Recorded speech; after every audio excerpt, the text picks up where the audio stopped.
we got a lot of stick from members of the PBC team saying we would never let our fighter fight on an app and watch the zone, and now they're asking if they can get on.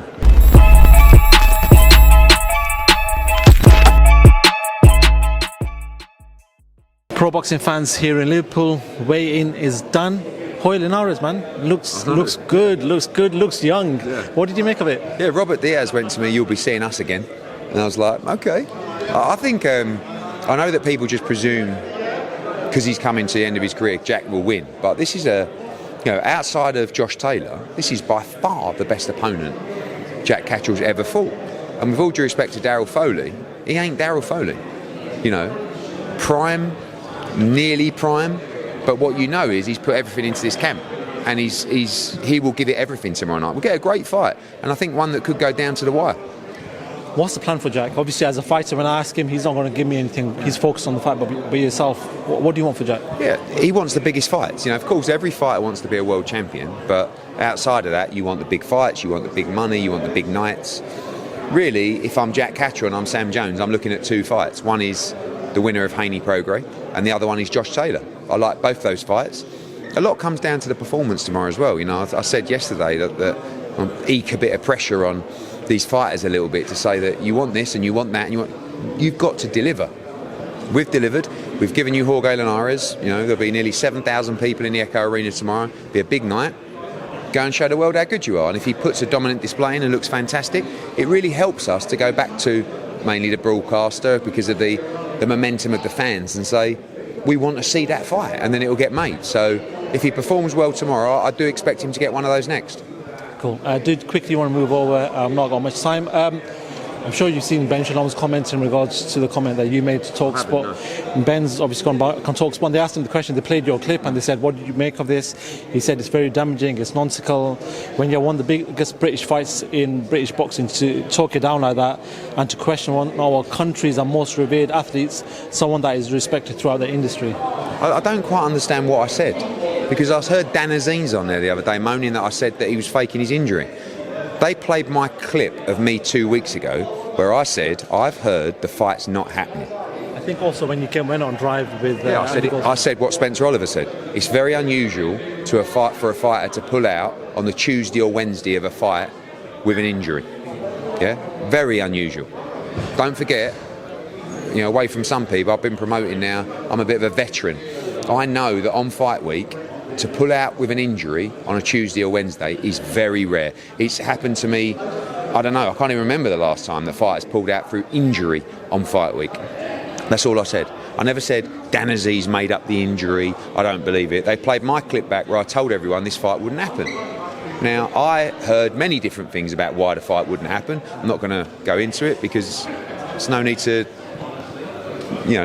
make jibes or whatever you want to call it. So I said the fight wouldn't happen. The fight didn't happen. I'm not saying I was right, but I didn't know Dan Azeez was injured. Has he been training? How long's the injury been? I don't know, but I don't really care, to be honest with you. I mean, go and just... All I want to know is, have the fans got their money back? The answer is no. Yeah.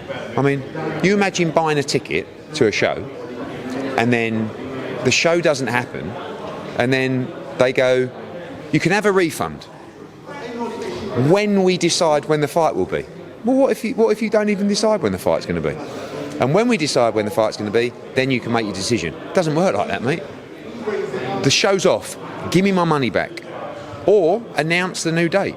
So, I mean, I don't know. I mean, I the questioning to Dan Azeez, I feel a bit sorry for Dan Azeez because he was kind of like used a little bit as a pawn. If you listen to how they were questioning about what I said, they didn't actually play the interview back and listen to what I said. I said it's very unusual. Spencer Oliver said the same thing, as did Johnny Nelson. I think it's very unusual for a fighter to pull out on fight week. I would never think that Dan Azeez would pull an injury. So these people are just like very sensitive, to be honest with you. So don't worry, reschedule a day and give the public their money back. Do you want to move away? Short time, HBO, we know the news.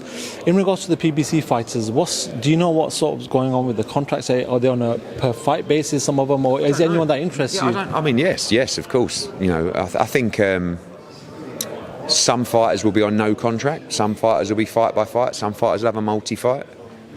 I know there's concern amongst fighters because ultimately, if you're looking for a date right now, you can't get a date because there's no broadcast deal.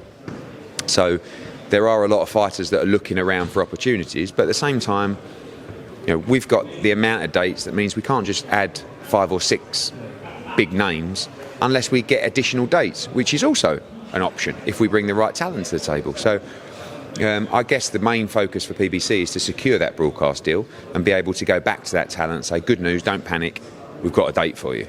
But at the moment, I guess they can't do that because they don't have broadcast dates.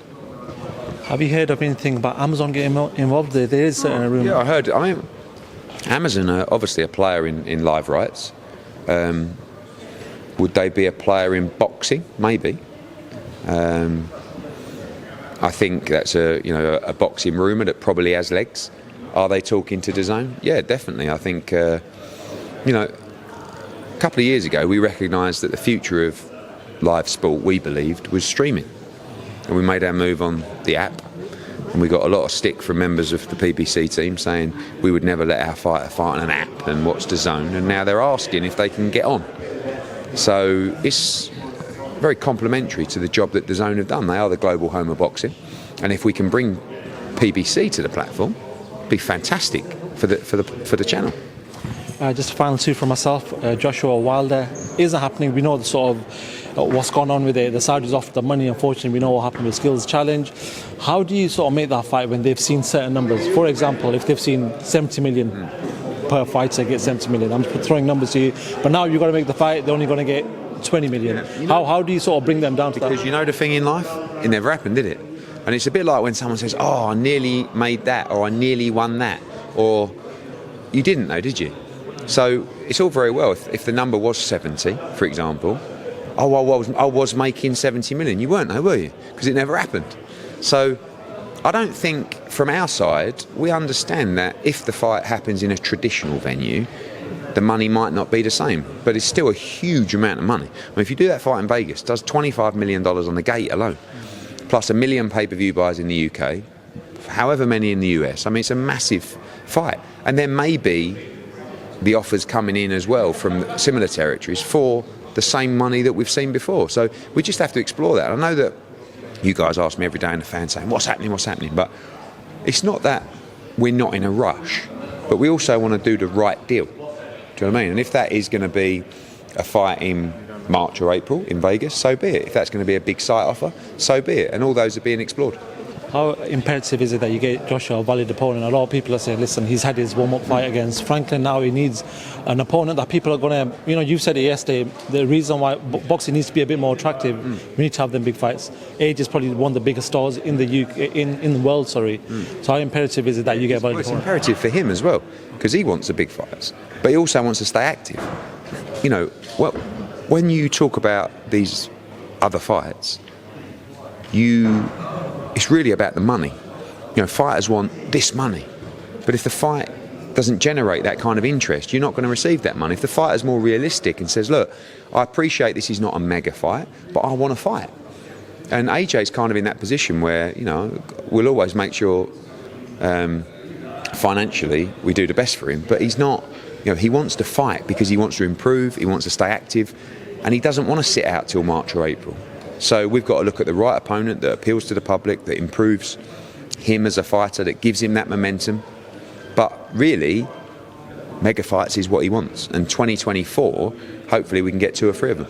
Just final one, obviously next weekend, Fury and Ngannou in Saudi Arabia. What do you make of John Fury calling out Mike Tyson, calling him a traitor because he's named Tyson after him, but now he's in the opposite camp?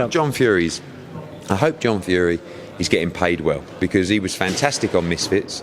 And he was fantastic. He's been fantastic this time as well. I mean, we've kind of realised that John Fury is an entertainer. Not so much of a, violent lunatic that he perceives to be. I hope not, anyway. But I think he's just great for the build-up. And I think trying to get his fingers under the Perspex separator was brilliant. And he brought a lot to that event last week. So, good old John. Eddie, thank you so much for talking to us. Top man. Cheers.